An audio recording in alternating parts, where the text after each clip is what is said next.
In today's video, I'm going to talk about the best attitude that will help you make a change.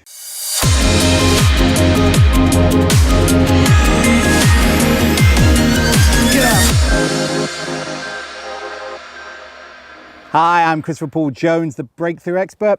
And before I begin, please remember to like, subscribe and share. And now, of course, ring the bell if you want notifications.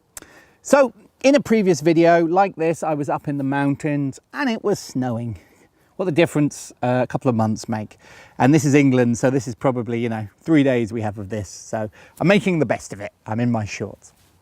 Now, in that video, I was talking about when the therapist says the client's not ready to change and how that is missing the point, that the therapist is not in error, but, well, I guess in error, they're missing a point, and you can watch that video. Now I'm going to talk about what the client needs.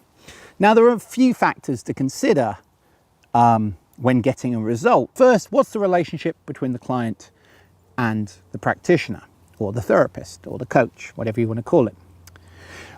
Second one is, what tools are they using? Are they using some really old, counseling tools when what you need is a solution to a problem?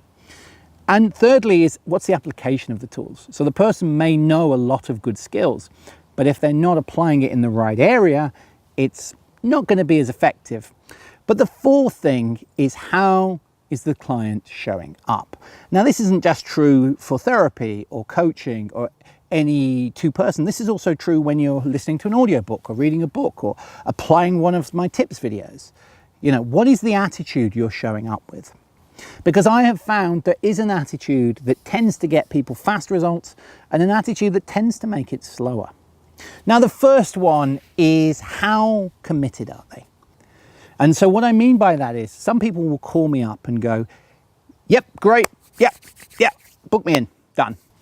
And some people are like, oh, okay, what do you do again?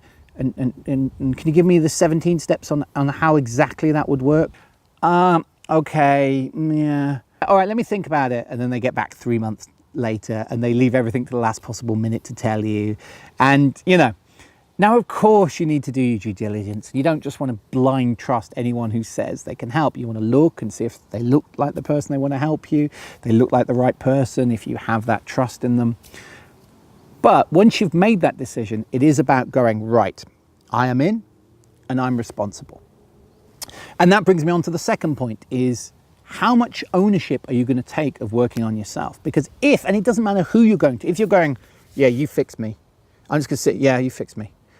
No, I am the best people in the world are going to struggle, because it's a collaboration. So, because the only person that will know your thoughts, feelings and beliefs are you. But because they're subconscious, people often haven't thought about them before. And of course, if you had all the answers, you'd have solved it by now. So it's sometimes when you ask these questions, it's about going, all right, let me explore that. What is that about? Just a caveat for that.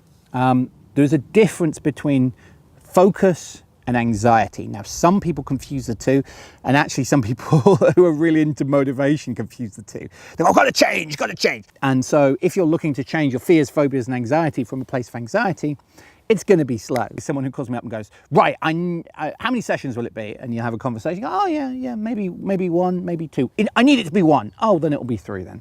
Because that attitude of intensity is not going to help someone solve it either. It's more of a kind of, oh, let's explore, let's see what happens. And that's when you can get the results in 7 minutes. That's when it comes quick, when that person is just willing to go there. And it's not that they need to know the answers, it's that they're willing to explore the answers. And the same thing goes, if you're not getting the results as quickly as you would like, go, all right, what was the person doing that got the results quickly? What am I thinking and believing? What am I holding on to that may not be serving me? And the more you can be open to explore yourself and take ownership, the easier it is to make a change. What is the difference between someone who solves their phobia in 5 minutes and the person who doesn't? What is it that they're thinking, doing and behaving that gets them the results? So success in working on yourself is pretty much the same as all these articles and books on success in business, in finance, in health. It's the same. It's having that focus, taking responsibility and showing up with an attitude of collaboration. If you like this video, please like, subscribe and of course share. Till next time, I'm Christopher Paul Jones. Get up.